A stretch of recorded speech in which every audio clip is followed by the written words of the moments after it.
Welcome back to the Musicians Creating Prosperity podcast. I'm your host, Dr. Fabiana, and today we're talking about one of my favorite topics: how to teach your kids the values of being an entrepreneurial mindset human being, and how you can model for them the benefits of being creative, of taking ownership of your life, and living your life on your own terms. In this episode, I'm going to walk you through some of the lessons that I've learned in the process of modeling entrepreneurship for my kids, and something that I've seen can be especially effective, not only because of what you say, but most importantly, because of what you do. Get ready. Let's dive in.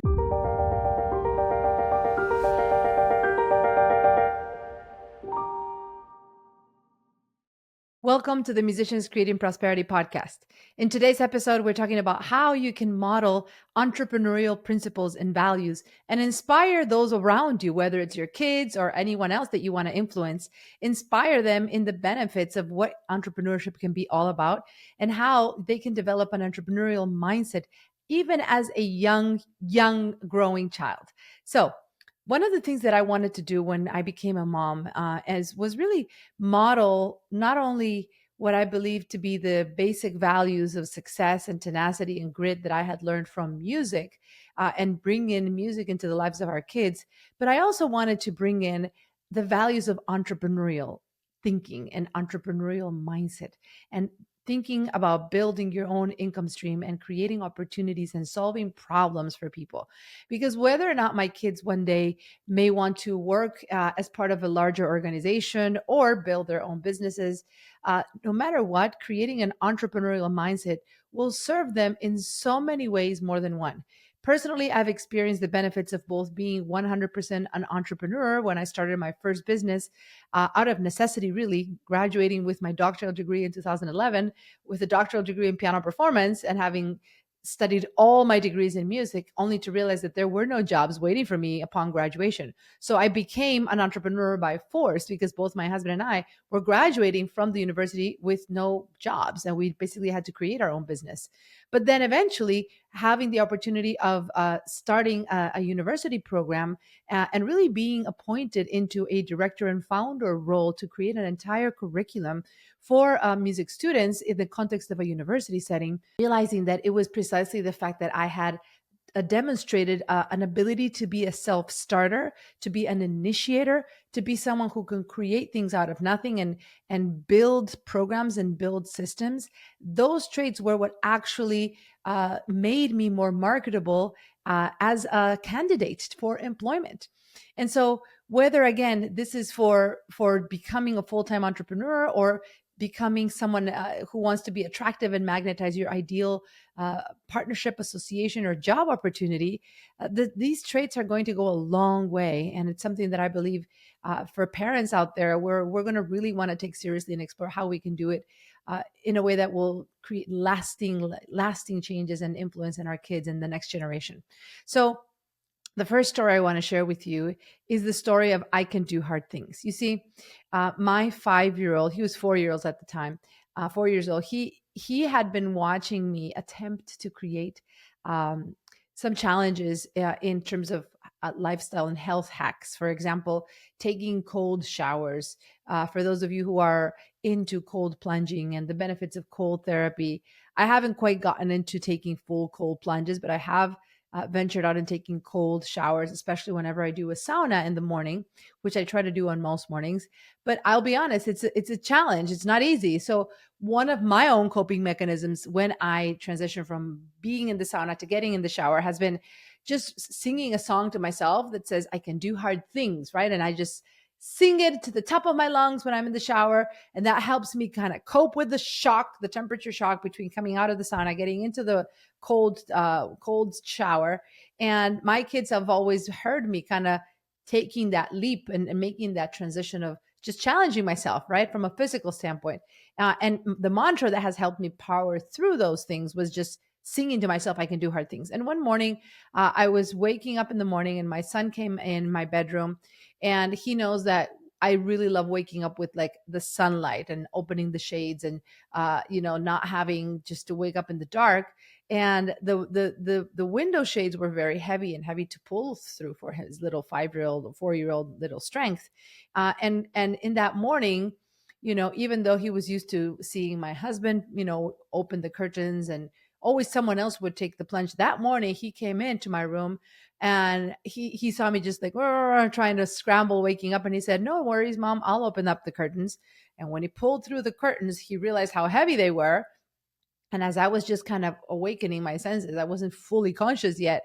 I heard him try to pull the curtain, and then he just stopped and he just said, "I can do hard things." And then he started pulling it stronger and stronger and stronger until eventually he pulled the whole curtain up.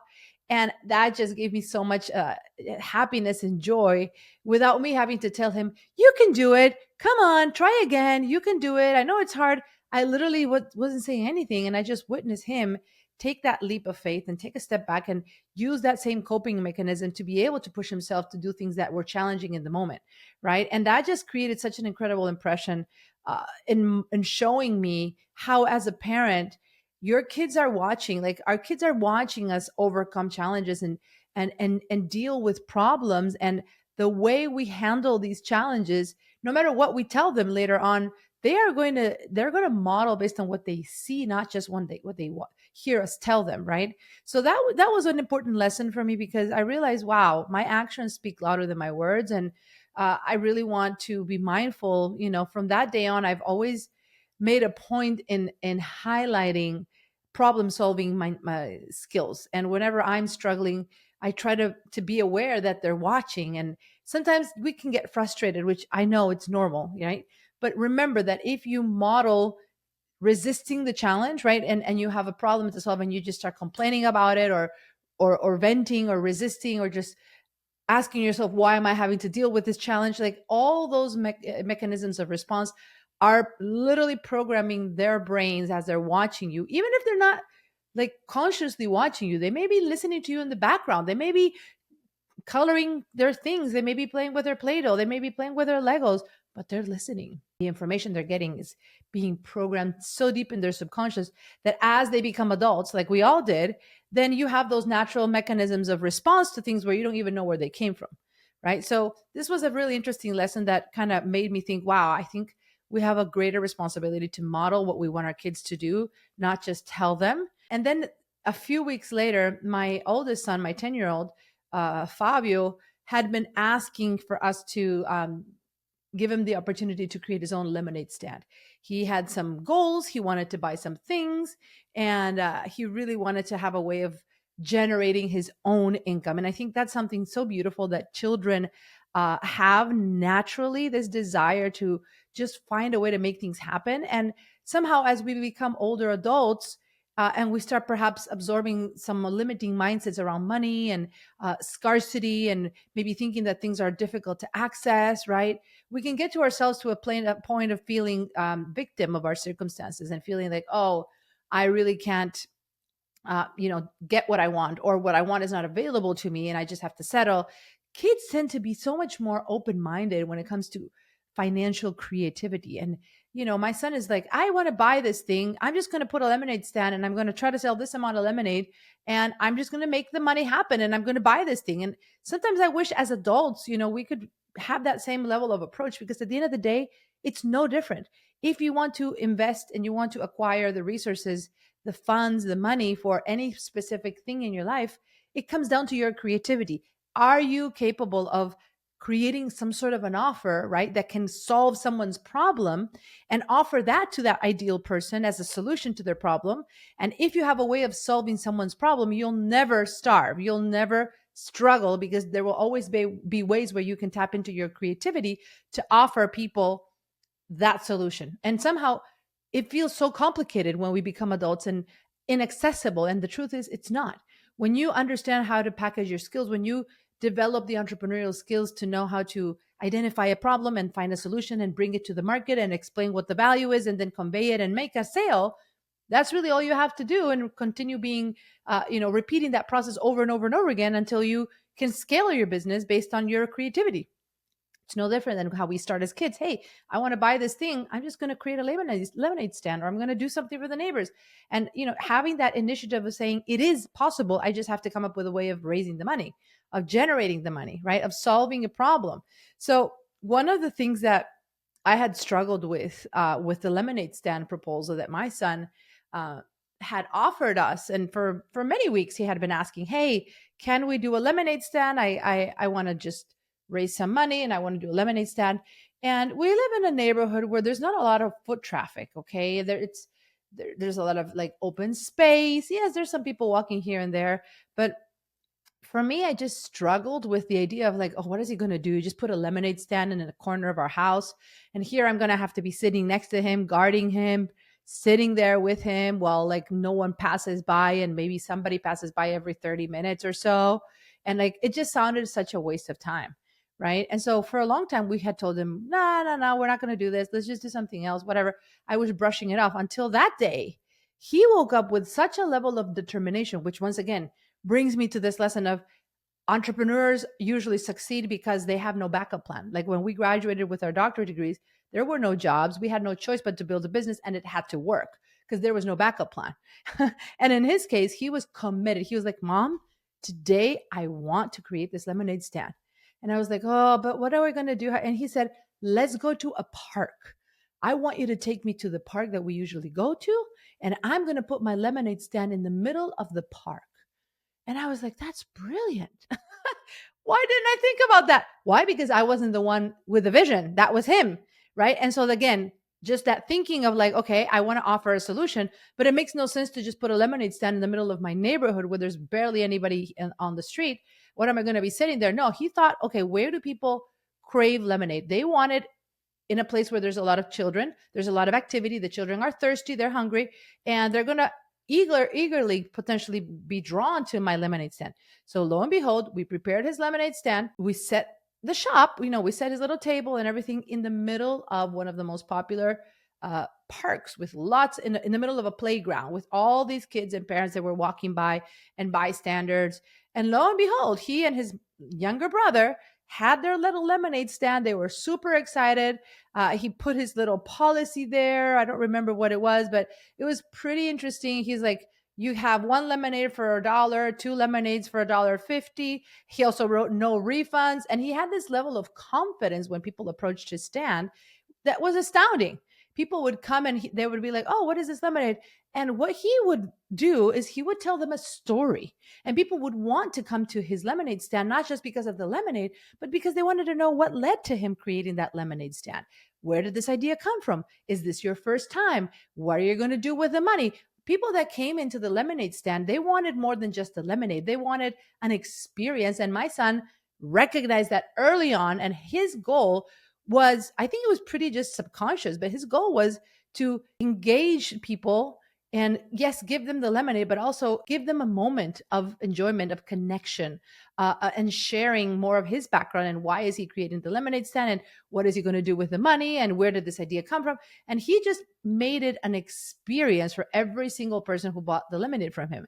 And I was just watching in awe because I think many times when we envision business and transactions and sales, we can get caught up in the transaction and forget that at the end of the day, what people really want is the human interaction. They want the service, they want the solution, but they also want to connect with the person providing that solution, right? And I remember after that day, I was like, wow, storytelling is a really powerful thing. People would approach him, parents, even older citizens that were just walking by, and they'd say, hey, tell me more. Like, why did you come up with this? What are you going to do with it?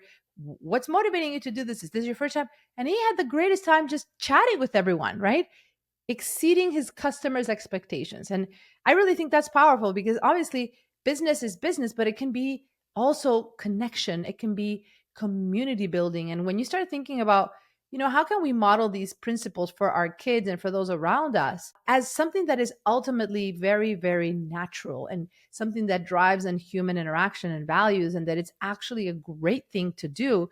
Again, whether you want to be a full-time entrepreneur or you want to have something on the side in addition to what you do for your job or whatever your goals are, building a business can be a beautiful, human driven centric experience when you approach every aspect of it with an idea for creativity, for innovation, and for connection.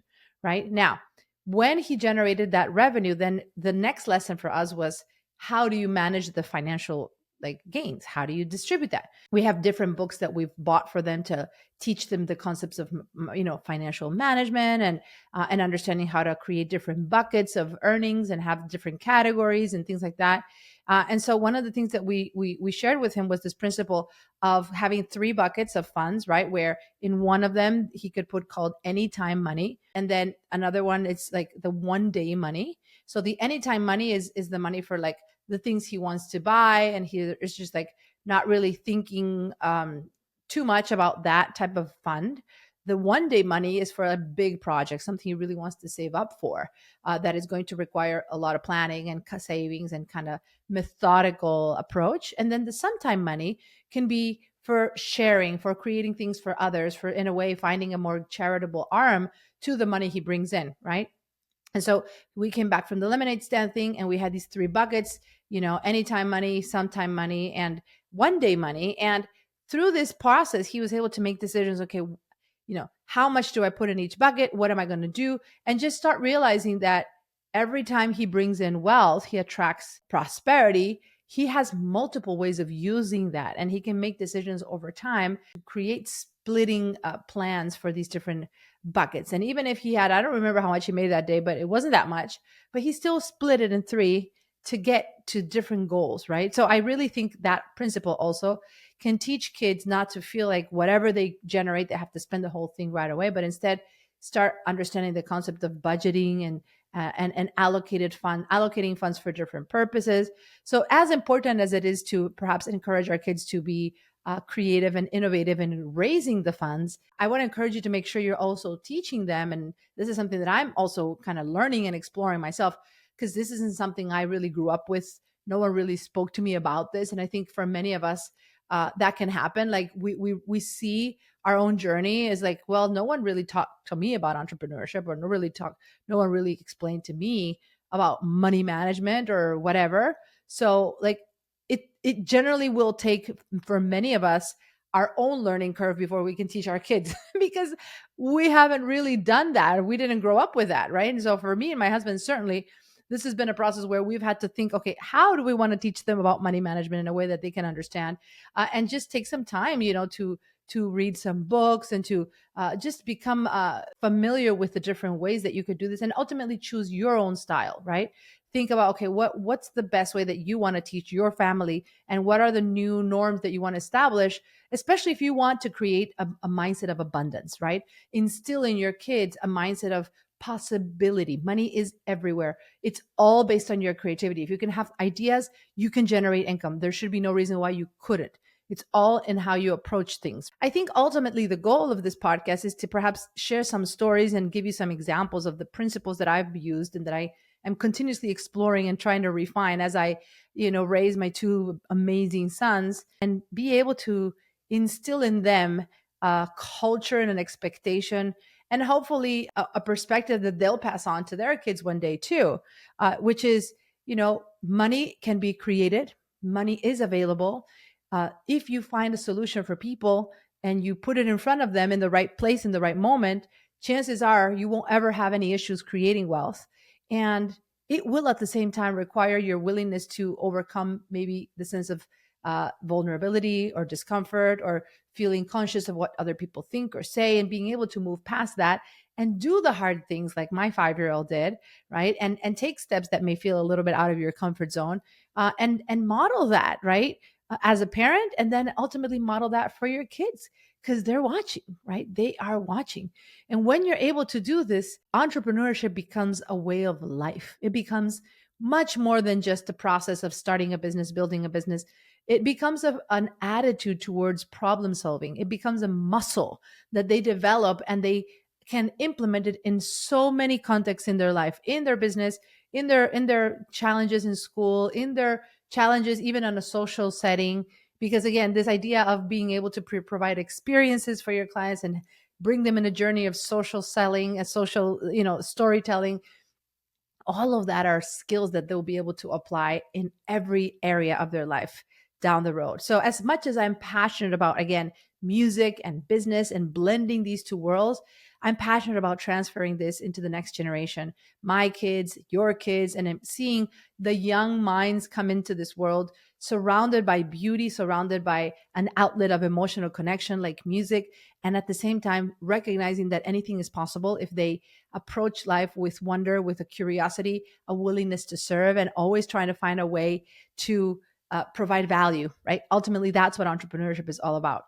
So let me know what your takeaways are from this podcast. If you have any suggestions or ideas, or I'd love to hear from you, what are some of the ways that you instill an entrepreneurial mindset in those around you? Again, these can be with your kids, it could also be with your significant others. I know so many musicians that I work with have like people in their inner circle, like spouses or partners, who don't really understand entrepreneurship, may have worked in maybe very formal corporate settings or things like that, and they don't quite get the concept of risk taking, of problem solving, of building this type of a muscle, right? Of building things and self starting things. So no matter whether this is for your kids or those immediately around you, my hope is that you realize that until you don't model this for yourself, until you don't embrace these principles yourself, it'll be really difficult for you to encourage those around you to be inspired, right? So number one, that's the key takeaway: is be the model you want others to follow. You have to be it yourself before you say it, right? Don't just tell people, be that version of yourself. And second of all, be mindful that people are watching and people will be inspired by what you do, not by what you say, right? So I hope this helps. Let me know. Remember, subscribe if this is helping you in your life. Make sure you leave us a review so that we can reach more musicians around the world and creatives. And as always, thank you for listening. Thank you for watching. Until next time, let's prosper together.